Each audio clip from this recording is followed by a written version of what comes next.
Galera, dica cultural na área e o assunto é o livro A Casa Holandesa de Anne Patchett, uma sugestão da professora Mônica Guimarães, que está de volta aqui no Conexão Unipam. Tudo bem com você, Mônica? Oi, Larissa, tudo bem? Bom estar de volta aqui para poder falar um pouquinho sobre os livros para vocês. Maravilha, Mônica aí lendo muito durante a pandemia, né, Mônica? Eu quero que você já comece contando para a gente um pouquinho da história, né, do que se trata esse livro e que casa holandesa é essa?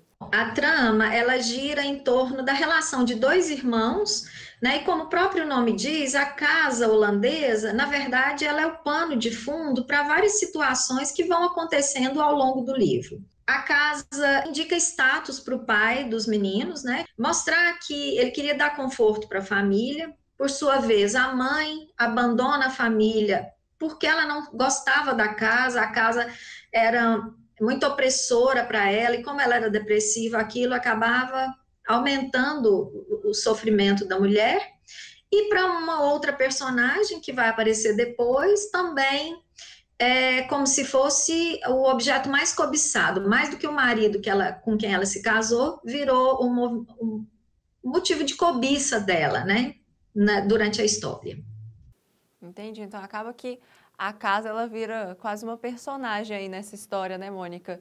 E eu queria que você falasse um pouquinho da narrativa desse livro, porque ele conta a história dos personagens por um longo tempo, né? Como que isso é tratado aí ao longo da obra?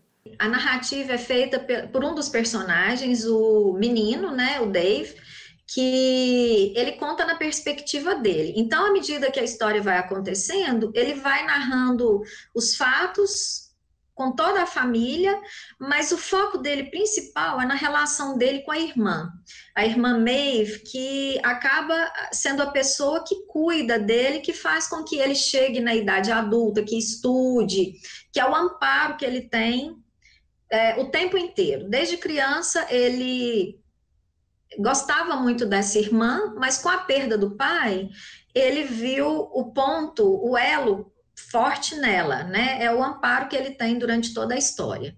E é muito legal, né? Porque fica muito nítido ao longo do livro essa relação, esse amor fraternal, né? Essa união entre os dois. Sim, o David e a Maeve, eles. É só para vocês poderem entender um pouquinho. O pai dos meninos, a mãe abandona a família porque ela se sentia oprimida e ela tinha muitas crises de depressão na casa. Então, um dia ela vai embora e o pai, com o tempo, ele fala que ela morreu, que ela não vai voltar mais. Se casa e com essa nova mulher, ela suporta os meninos enquanto o pai está ali naquele meio.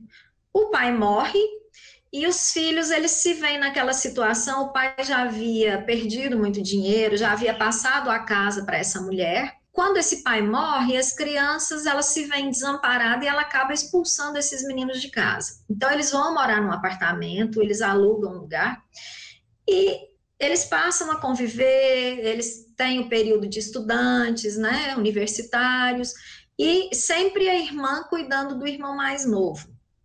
E para eles sempre, mesmo estando longe, eles sempre têm um momento do reencontro. E uma coisa interessante para a gente falar também, Larissa, é que eles sempre, mesmo morando em outro lugar, tinham um momento que eles voltavam para a porta da casa antiga e ficavam olhando a casa. E isso acontece praticamente o livro inteiro. Eles já mais velhos, já maduros, o David constituiu família, Dave constituiu família e mesmo assim eles ainda gostavam de voltar para ver como é que era a casa, como é que ela estava. Não sei se como martírio ou como saudosismo, mas a casa sempre era motivo do retorno deles. Até que um dia eles resolvem ir até a casa para conversar para ver como é que a antiga dona está. E aí eles se desencantam e não voltam mais. Entendi. Acaba então que trata muito sobre a relação familiar, né? O cotidiano aí desses personagens, porque conta a história desde pequenininho até eles constituírem família, e isso acaba trazendo uma proximidade com o leitor, né? Porque é o dia a dia de uma família, né, Mônica?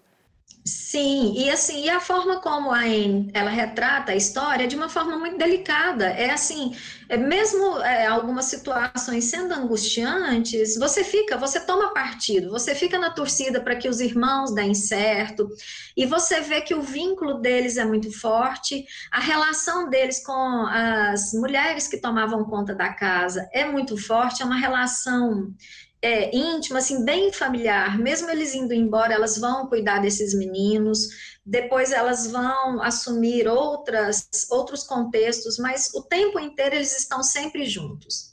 E uma coisa boa também é que essa mãe, no final das contas, ela não tinha morrido. E um dia eles acabam reencontrando essa mãe e ficam sabendo da verdadeira história, que a mãe precisou ir embora para não morrer de depressão. Então, os filhos acabam entendendo, né? Mesmo tendo sentido aquela sensação de abandono, de não saber, porque com o tempo eles acabaram deixando que essa mãe assumisse o lugar de mãe dela.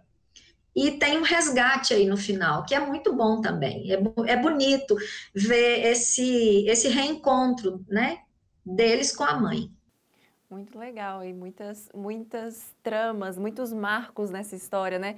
E Mônica, você fala aí a respeito deles terem primeiro sido abandonados pela mãe, se sentirem abandonados, depois eles são expulsos da casa, né? Que é que eles viviam a vida inteira, e aí acaba que durante o livro eles vão discutindo e refletindo muito sobre o passado. A gente vê eles estão um pouco presos, né, com relação a isso. Eu queria que você falasse a respeito disso, das pessoas às vezes terem dificuldade de viver o presente porque elas têm muita ligação ou um passado mal resolvido dentro delas. Isso no livro ele deixa muito latente o tempo inteiro, né?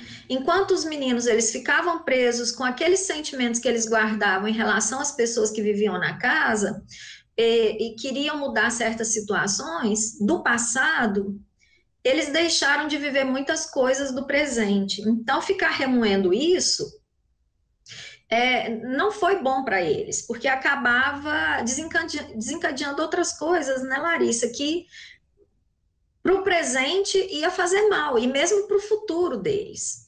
Então, assim, é o que a gente percebe. O passado foi bom enquanto ele foi vivido, mas tem que ficar no seu lugar, né? Passou. O presente, ele tem que ser vivido a cada momento. É o que a gente tem que entender. O hoje, ele tem que ser vivido hoje. Porque é a partir do hoje que a gente vai construir o amanhã. Então, ficar com a cabeça no passado ou no futuro, a gente esquece do que está acontecendo agora, né? E deixa de viver. É verdade, deixa até de aprender, né, Mônica, às vezes. Exatamente. Muito legal. E outro ponto que chama a atenção, que você até falou desse reencontro, é que ao fim a gente vê essa empatia, o perdão, esse refazimento de laços, né, que antes foram perdidos, né? Porque eles conseguem, então, entender melhor esse passado e resolver, né? Sim, quando eles julgavam a mãe, quando eles descobriram que a mãe não havia morrido e que ela retorna, eles julgaram a mãe e falaram que havia um abandono. E quando eles entendem que foi por muito amor que essa mãe deixou esses meninos com o pai, não por falta de amor que ela deixou, mas por muito amor. Porque ela falou, olha, seu pai não deixou vocês irem comigo, eu não tinha condição de manter vocês. E se eu ficasse, eu ia adoecer todo mundo, então eu precisei ir. Mas eu sabia que existiam pessoas que iam dar suporte para vocês, e sempre fiquei sabendo como é que vocês estavam. Com a madrasta deles, né, que eles foram entender também, a mulher teve Alzheimer, então aquela arrogância, aquela empáfia toda no final da vida, ela não sabia nem onde ela estava. Os filhos que vieram, né, do segundo casamento, as crianças, elas tinham a verdadeira adoração pelo Dave e pela May. Então, na verdade, você cria certas coisas que no final você vai ver que são coisas da sua cabeça também, né? Que você acaba aprendendo à medida que você vai descortinando a verdade, né? Com o tempo eles viram tanto que as relações elas eram importantes, o respeito que cada um tinha por cada ser que vivia ali naquela história, né? E eles deixaram tudo para trás e foram viver as suas vidas e felizes depois. É como se tivesse um passado sido cicatrizado, sabe? Entendi. Muito legal, Mônica. Olha, eu adorei a dica, adorei a história. Eu espero que você de casa também tenha gostado. Fica aí então a sugestão, A Casa Holandesa. Muito obrigada pela sua participação, viu, Mônica? Eu é que agradeço e espero que vocês apreciem a leitura. Abraço a todos. Valeu então, gente. Olha, e é assim que a gente encerra o Conexão Unipan de hoje. A gente se encontra na semana que vem com mais informações. Um abraço bem apertado e até lá!